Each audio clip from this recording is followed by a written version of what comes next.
साथियों, कल देश ने बापू का जन्मदिन मनाया और आज एक बेहद अप्रिय घटना, ऐसी घटना जिससे हिंदुस्तान की आत्मा पर वार किया गया है। ये 6 किसानों को ही नहीं रौंदा गया है, ये हिंदुस्तान की आत्मा को, हिंदुस्तान के संविधान को, हिंदुस्तान के लोकतंत्र को रौंदने का प्रयास किया गया है। मैंने और आपने जलियांवाला बाग नहीं देखा होगा, पर मुझे लगता है कि उस समय भी क्रूर शासकों ने ऐसा ही बर्ताव किया होगा। उस समय भी ऐसी ही घटना हुई होगी कि पहले देश के गृह राज्य मंत्री अजय मिश्र भाषण देते हैं और कहते हैं सुधर जाओ नहीं तो 2 मिनट में ठीक कर दूंगा। ये उनका भाषण है। सोशल मीडिया के सारे प्लेटफॉर्म्स पर यह भाषण मौजूद है और उसके बाद अब तक मिली जानकारी के अनुसार 6 किसानों को सरकार के अभिमान, सरकार के गुरूर ने अपनी गाड़ियों के टायर के नीचे रौंदने का काम किया है। सत्ता के गुरूर में चूर लोगों ने, मंत्री जी के पुत्र ने अपनी गाड़ी से उन किसानों के बच्चों को, अन्नदाताओं के भावी पीढ़ी को रौंदने का काम किया। क्यों किया ऐसा? उन्होंने क्या गलती करी? क्या ये लोकतंत्र को रौंदने का प्रयास नहीं है? क्या हमारे लोकतंत्र में अपनी मांग को लेकर सरकार के सामने अपना मांग लेकर धरना प्रदर्शन करने का अधिकार नहीं है क्या? क्यों आप में इतना गुरूर आ रहा है? क्यों आप में इतना अभिमान आ रहा है? अरे ये तो वो भूमि है जहां पे सर्वज्ञानी महाज्ञानी रावण का भी अभिमान नहीं टिक सका था। आप तो क्या चीज हो? 6 किसान अब तक अपना शरीर त्याग चुके हैं। क्या सरकार की तरफ से एक शब्द भी सहानुभूति का, सरकार की तरफ से एक शब्द भी इस बर्बरता, इस रौंदने के कार्यक्रम के बारे में एक शब्द भी किसी मंत्री का, भारतीय जनता पार्टी के किसी सांसद का आया? हाँ, शब्द आते हैं उनकी ओर से। कभी कहा जाता है ये मवाली है, कभी कहा जाता है ये निकम्मे है, कभी कहा जाता है ये पाकिस्तानी है, कभी कहा जाता है ये खालिस्तानी है, कभी कहा जाता है ये ठलुए हैं, कभी कहा जाता है कैनेडियन एजेंट है। पर किसी के मुंह से यह नहीं निकलता कि 700 से ज्यादा अन्नदाता पिछले 10 माह से अपनी मांगों को लेकर प्रधानमंत्री जी के आवास से 20 किलोमीटर दूर बैठे हैं। किसी के पास समय नहीं है। 8 महीने 10 दिन हो चुके हैं बातचीत बंद हुए, पर किसी के पास समय नहीं है कि उन किसानों से जाकर पूछे कि आपकी व्यथा क्या है, आपकी मांग क्या है। क्यों भारत में आज एक किसान खेती से 27 रुपए मात्र कमा रहा है? इसका जवाब कौन देगा? ध्यान रहे, ये अजय मिश्र जी का क्षेत्र वही क्षेत्र है जहां पर एक महिला ऋतु सिंह जब अपना नामांकन भरने जाती है तो उसके साथ क्या दुर्व्यवहार हुआ, किस तरह से चीरहरण हुआ, वो देश ने देखा।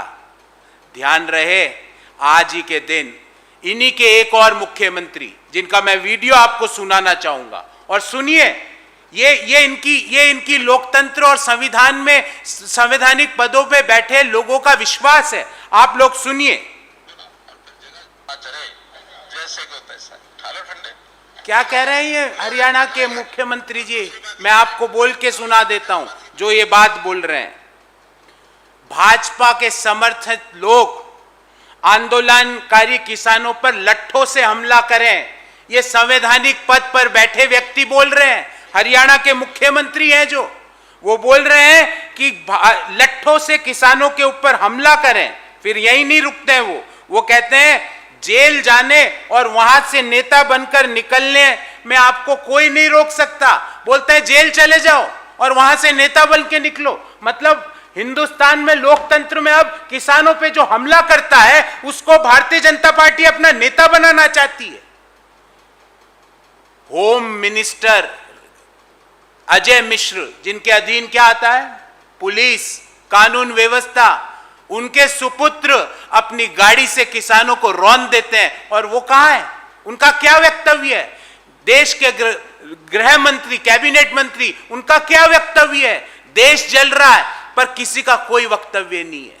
इस बाबत हमारी 3 मांगे हैं। पहला, तुरंत प्रभाव से गृह राज्य मंत्री अजय मिश्र अपना त्याग पत्र दें और उन किसानों से माफी मांगे जिनको कुचलने का प्रयास उन्होंने किया, जिसमें 6 लोगों ने अपने प्राण अभी तक की जानकारी के अनुसार त्याग दिए। हमारी दूसरी मांग है कि किसके आदेश पर यह रौंदने का कार्यक्रम हुआ, इसके बारे में सुप्रीम कोर्ट के सिटिंग जज की अध्यक्षता में एक जांच कमेटी बने और वो दोषी लोग, उन गाड़ियों को चलाने वाले लोग, उन लोगों की जांच हो ताकि पता चले कि किन के आदेशों की वो पालना कर रहे थे। हमारी तीसरी मांग और बेहद गंभीर मांग है, हरियाणा के मुख्यमंत्री को तुरंत बर्खास्त किया जाना चाहिए।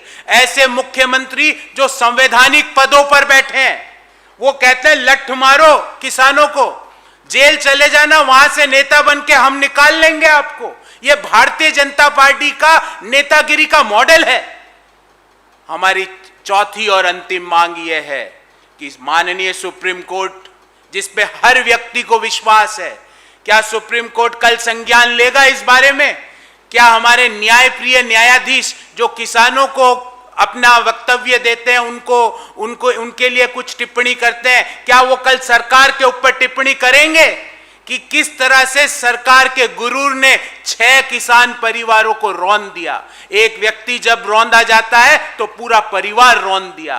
क्या उसके बारे में वो टिप्पणी करेंगे कल हमारे देश के न्यायप्रिय न्यायाधीश कि हरियाणा के मुख्यमंत्री कहते हैं लट्ठों से मारो किसानों को? क्या उसके बारे में वो टिप्पणी करेंगे? मेरी मांग है मेरे सारे न्यायप्रिय सुप्रीम कोर्ट के न्यायाधीशों से कि इसके बारे में भी टिप्पणी कीजिए। सर, हम आपकी तरफ देख रहे हैं, आशा भरी नजरों से देख रहे हैं कि ऐसे संवैधानिक पदों पर बैठे व्यक्ति, भले ही वो देश के गृह राज्य मंत्री हो, भले ही वो एक सूबे के मुख्यमंत्री हो, जो हिंसा फैलाते हैं, जो किसानों के लिए अभद्र टिप्पणियां करते हैं, जो किसानों का सर लट्ठों से फोड़ने का आदेश देते हैं, उसकी मोडस ऑपरेंडी, उसकी टूल किट देते हैं, क्या उनके खिलाफ आप भी टिप्पणी कीजिए? माननीय न्यायप्रिय न्यायाधीशों, मैं आपकी तरफ, कांग्रेस पार्टी का हर कार्यकर्ता और देश का हर व्यक्ति आपकी तरफ सकारात्मक नजरों से देख रहा, आपका इंतजार कर रहा है।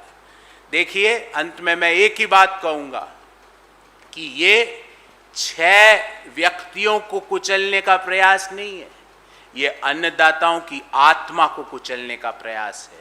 ये भारत का जो संविधान, बाबा साहब द्वारा निर्मित संविधान को कुचलने का प्रयास है।